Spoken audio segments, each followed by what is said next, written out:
Bem, sessão lá no Supremo Tribunal Federal, o voto do ministro Marco Aurélio Mello, colocando ali, explicando a decisão dele, que colocou nas ruas o traficante André do Rap, decisão da semana passada, com pontos bem interessantes e quentes, né, Lana e Cláudio?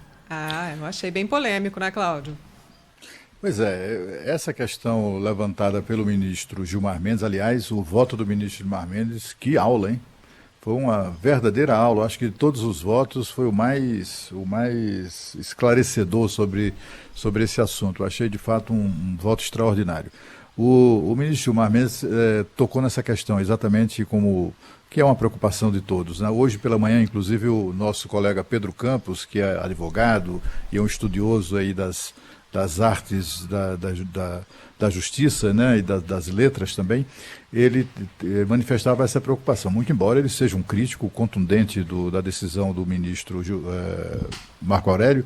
A preocupação era exatamente a desse poder excessivo do que do atual presidente do Supremo se arvorou para caçar uma medida, uma decisão de um ministro, uma decisão monocrática de um ministro da Suprema Corte. A decisão monocrática, ainda que monocrática, ela é oficialmente a decisão do Supremo Tribunal Federal, por mais lamentável e criticável que seja. Então, é poder demais nas mãos de um ministro. É uma coisa que, segundo por exemplo, o ministro Gilmar, é uma coisa que não tem amparo legal nem constitucional. Enfim, mas essa é uma discussão jurídica, né?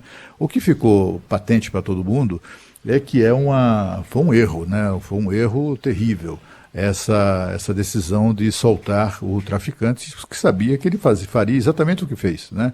Ele ia aproveitar da oportunidade para escafeder e novamente fugir. Ele passou 5 anos fugindo, né, da justiça, sabe como fazer e vai ser difícil pegá-lo novamente, mas a justiça, com toda certeza, a polícia vai conseguir isso. Eu não tenho a menor dúvida quanto ao fato de que esse camarada voltará para a cadeia mesmo, né? Não tenho dúvida disso. Pode ser uma questão de tempo, é uma tristeza lamentável que isso vá nos custar uma boa grana, né? O dinheiro público, uma boa parte do dinheiro público será drenada nesse esforço, mas é necessário, tem que prendê-lo mesmo, tem que caçar esse sujeito de qualquer maneira. Mas é preciso explicar para as pessoas que fica parecendo que o Supremo do Marco Aurélio é diferente do Supremo do Gilmar Mendes, que é diferente do Supremo do Luiz Fux. Só para se ter uma ideia, para quem faz um esforço para colocar o ministro Fux numa posição oposta, eu falo não apenas nesse caso, né? Eu falo do ponto de vista do comportamento de ambos, né? Durante o período do Ministério do Supremo Tribunal Federal. É o seguinte, eles são tão ligados, né, pessoalmente, familiarmente, que foi exatamente o ministro Marco Aurélio foi exatamente ele quem o ministro Luiz Fux convidou para fazer o discurso de saudação na sua posse como presidente do Supremo Tribunal Federal. Essa é uma deferência especial do presidente que vai tomar posse. O presidente que vai tomar posse convida um dos integrantes da corte para fazer a saudação da sua presidência.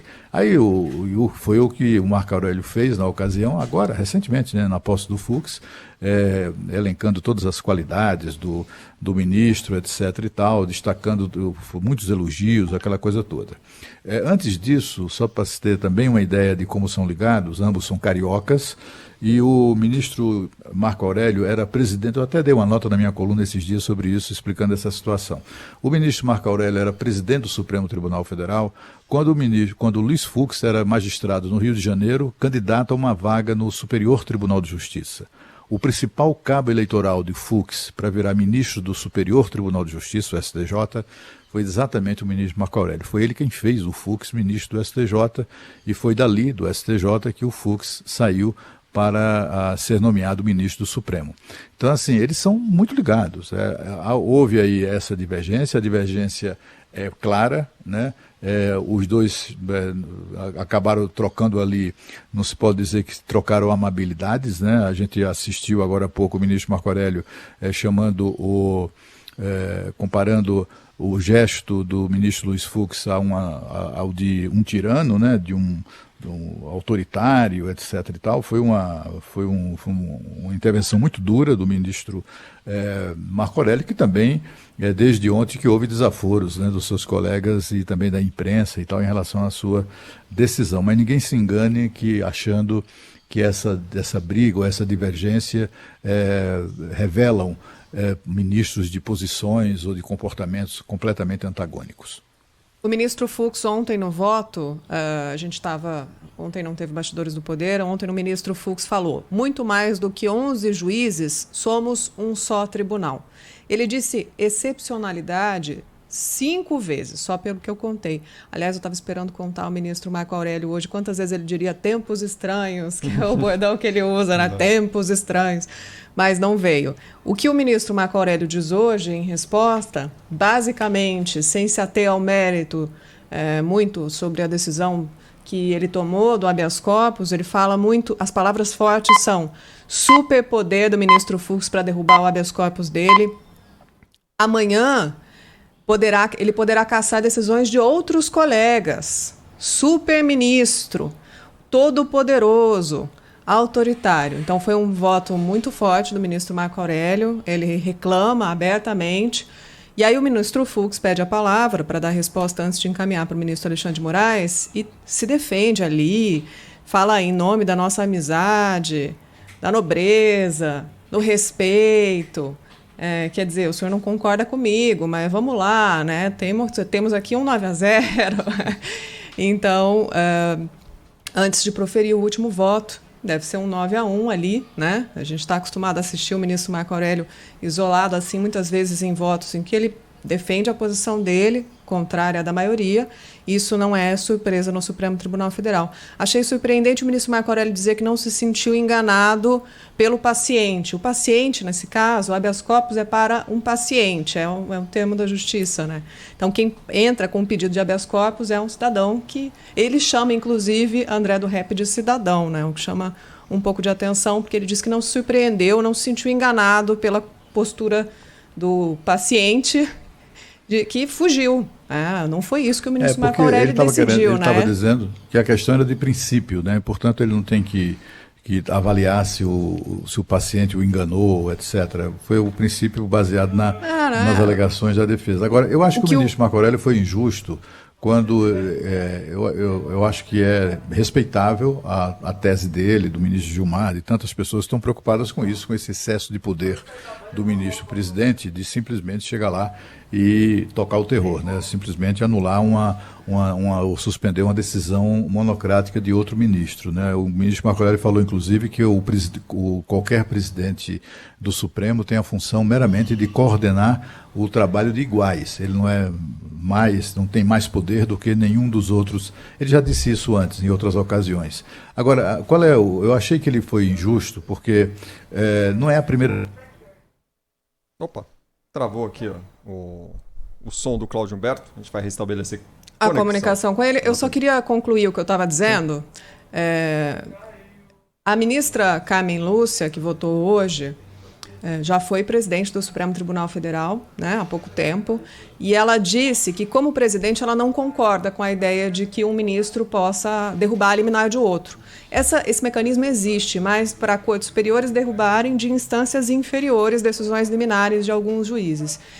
Mas entre colegas do Supremo é bastante polêmico derrubar a liminar do outro. E ela disse que, quando era presidente, em algumas situações foi colocada esse cenário, e ela decidiu não derrubar a liminar de colega, porque ela não acha que há brecha legal para isso. Mesmo assim, a ministra Carmen Lúcia disse: neste caso, eu concordo com o ministro Fux.